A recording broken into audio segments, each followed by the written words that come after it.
प्रियंका की शादी सहारनपुर के एक शहर में ध्रुव से हो जाती है। प्रियंका एक इंटीरियर डिजाइनर होती है और उसका अपना एक बिजनेस होता है। ध्रुव का घर बहुत ही साधारण सा दिखता है। उनके घर में हर चीज पुरानी और घर के हिसाब से बिल्कुल अलग होती है। प्रियंका को लगता है कि वो इस घर को बहुत ही सुंदर बना सकती है। ध्रुव, ये घर बहुत ही पुराने तरीके से डेकोरेटेड है। अच्छा, मुझे तो नहीं लगता। कभी ध्यान दोगे तो लगेगा ना। ऐसा लगता है कि हम शहर में रहकर भी गांव में रहते हैं। अच्छा, तो इस दिवाली तुम्हारे मनपसंद कलर से पेंट करवा देंगे, ठीक है? ओहो, पेंट से क्या होगा? ये फर्नीचर इतना पुराना हो गया है, खुद कह देता होगा कभी तो, भगवान के लिए बदल दो, भगवान के लिए मुझे बदल दो। कुछ भी बोलती हो तुम प्रियंका। अरे कितना सुंदर लगता है ये सोफा।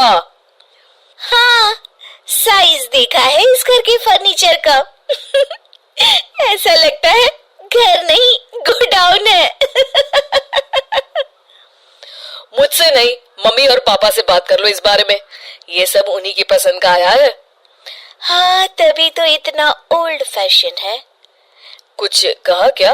अरे कुछ नहीं। आप जाइए, ऑफिस जाइए। ध्रुव ऑफिस चला जाता है और प्रियंका अपनी सास से बात करने की सोचती है। मम्मी जी, मैं क्या सोच रही थी कि अगर हम इस संदूक को यहाँ से हटा दें तो काफी जगह बच जाएगी ना। हाँ, इसे हटा देंगे और सामान कहाँ रखेंगे? अपने सर पर। अरे मम्मी जी, आप ऐसी बातें क्यों कर रही हैं? देखिए ना, उसमें से एक भी चीज तो काम की है नहीं, तो क्यों ना हम उसे बेच दें? नहीं बहू, उसमें हमारे पुराने घर का बहुत ही अच्छा सामान है। पापा जी, ये घर भी तो पुराना ही लगता है। एक दिन प्रियंका की सहेली प्रिया उसके घर आती है। प्रिया घर को देखकर हंस पड़ती है। इतनी अच्छी इंटीरियर डिजाइनर का ससुराल तो किसी पुराने म्यूजियम जैसा लगता है। क्या बताऊं, यहाँ तो किसी को फर्क ही नहीं पड़ता। अरे जब सीधी उंगली से घी ना निकले ना, तो उंगली टेढ़ी कर लेनी चाहिए। हाँ, शायद तो ठीक कह रही है। अगले दिन प्रियंका की सास सोफे पर बैठी होती है तो देखती है कि सोफे का कपड़ा नीचे से फट गया है। अरे ये क्या, ये कपड़ा कैसे फट गया? मम्मी जी, मुझे लगता है कि ये किसी चूहे का काम है। क्या? चूहा? फिर से? सास सोफे पर चढ़ जाती है। अब तो मम्मी जी चूहा इस सोफे में अपना घर बना लेगा। क्या? तो क्या करे बहू, तू ही कुछ सुझाव देना। मम्मी जी, हमें स्टील वाले छोटे सोफे बना लेने चाहिए ताकि चूहे को घर बनाने के लिए जगह ही ना मिले। तू सही कह रही है बहू, मैं अभी तेरे ससुर को बोलती हूँ नए सोफे लाने के लिए। मम्मी जी, नए सोफे लाने की कोई जरूरत नहीं है, हम इन्हीं से सोफे बना सकते हैं, आप बस देखती जाइए। प्रियंका सोफे तो नए बना लेती है, पर अब उसमें सिर्फ 2 ही लोगों के बैठने की जगह होती है। अरे ये क्या, इसमें तो बस 2 ही लोग बैठ सकते हैं।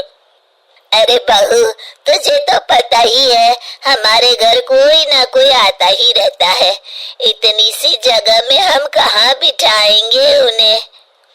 अरे मम्मी जी, आप चिंता मत कीजिए, उसका भी इंतजाम हो गया है। मैंने इस संदूक के ऊपर गद्दा लगवा दिया है और इसे पेंट करवा दिया है। ध्रुव उस पर बैठने की कोशिश करता है, पर संदूक की ऊंचाई ज्यादा होती है, इसलिए उसे बैठने में दिक्कत हो रही होती है। प्रियंका, कम से कम ये तो देखते कि संदूक की लंबाई कितनी ज्यादा है। ये बैठने में बिल्कुल भी कंफर्टेबल नहीं है। अरे आप भी ना, ये आजकल ट्रेंड में है, आपको तो कुछ पता ही नहीं है। प्रियंका धीरे धीरे घर की पूरी काया पलट कर देती है। एक दिन प्रियंका के ससुर के कुछ दोस्त घर पर आते हैं। नमस्ते बेटा, कैसी हो तुम? जी मैं ठीक हूँ अंकल जी, आप कैसे हैं? आइए आइए, अंदर आइए। अरे घर तो बड़ा खाली खाली लग रहा है, कहीं घर तो खाली नहीं कर रहे ना आप लोग? अरे नहीं, ये तो हमारी बहू का कमाल है। तुम बैठो ना रमेश। रमेश को संदूक दिखता है और वो उस पर बैठने की कोशिश करता है और पीछे तक ना होने के कारण जैसे ही वो पीछे होता है गिर जाता है। अरे रमेश, तुम ठीक तो हो ना? हाँ, ठीक ही हूँ, बस आज तो बाल बाल बच गया मैं। सब लोग गुस्से से प्रियंका की तरफ देखते हैं। अब रमेश अंकल को बैठना नहीं आता तो इसमें संदूक की क्या गलती है? नहीं बहू, गलती तो हमारी है जो तुझे घर का मेकओवर करने दिया। सही कह रहे हैं आप। बहू, तू हमारे घर को पहले जैसा ही बना दे। ठीक है, आप लोग गुस्सा मत होइए, मैं घर को पहले जैसा ही कर देती हूँ।